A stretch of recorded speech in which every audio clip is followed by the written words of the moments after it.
টেকনাফের উখিয়ার পালংখালী সীমান্তে অভিযান চালিয়ে একটি G3 রাইফেল, বিপুল পরিমাণ গোলাবারুদ সহ 4,000 ইয়াবা উদ্ধার করেছে বিজিবি। উখিয়া 64 বিজিবির অধিনায়ক জানান, বুধবার বাহারপাড়া সীমান্তের নাফ নদীর শূন্যরেখা সংলগ্ন এলাকায় একটি নৌকাকে সংকেত দেওয়া হয়। এ সময় বিজিবিকে লক্ষ্য করে গুলি ছোড়ে তারা।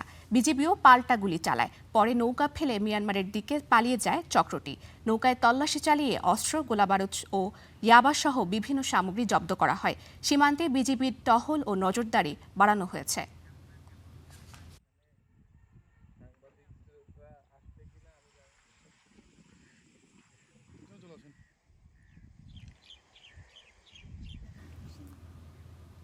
এ নিয়ে আরও জানাতে টেকনাফ থেকে সরাসরি যুক্ত হচ্ছেন সহকর্মী শহীদুল্লাহ।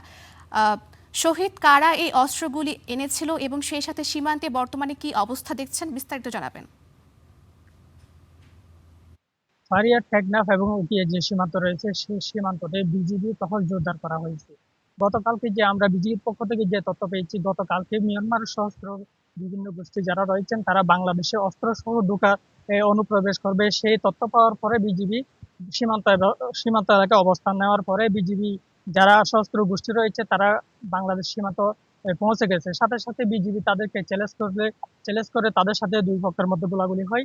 সাথে সাথে গোলাগুলির পরে যারা সশস্ত্র গোষ্ঠী রয়েছে তারা মিয়ানমারে পালিয়ে যেতে সক্ষম হয়েছে। তবে যে সেখানে তল্লাশি চালিয়ে প্রায় একটি G3 রাইফেল এবং 515টি মতো গুলি উদ্ধার করেছে এবং বিভিন্ন সরঞ্জাম উদ্ধার করেছে এবং ইয়াবা উদ্ধার করতে সক্ষম হয়নি। তবে যে আমরা বিজিবির পক্ষ থেকে যে তথ্য পেয়েছি, এ, গত 30শে এপ্রিল যে গত 30শে এপ্রিল যে গত 30শে মে মিয়ানমারের যে সশস্ত্র গোষ্ঠী রয়েছে তারা যে বাংলাদেশে একদম সীমান্তবর্তী যে এলাকা রয়েছে সেখান থেকে একটি ট্রলারকে অস্ত্রের মুখে জিম্মি করে ধরে নিয়ে গিয়েছে। সেই তথ্য পাওয়ার পরে বিজিবি সেখানে যে টহল জোরদার করা হয়েছে সীমান্তবর্তী এলাকাতে, এবং আমরা যে যারা সীমান্তবর্তী এলাকার মানুষ রয়েছেন তারা যে আতঙ্কের মধ্যে রয়েছেন বলে আমাদেরকে জানিয়েছেন। তবে যে সশস্ত্র গোষ্ঠী তারা বিভিন্ন সময় বাংলাদেশে অনুপ্রবেশ করতে চেষ্টা করে যাচ্ছে এবং গোলাবারুদ মিয়ানমার থেকে বাংলাদেশে পৌঁছে দেওয়ার জন্য তারা বিভিন্ন পন্থা অবলম্বন করে বাংলাদেশে ঢোকার চেষ্টা করে আসছে।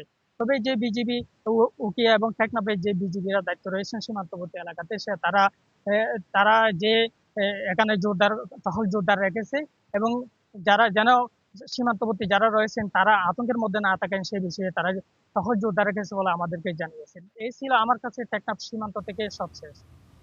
শহীদ, আপনাকে ধন্যবাদ।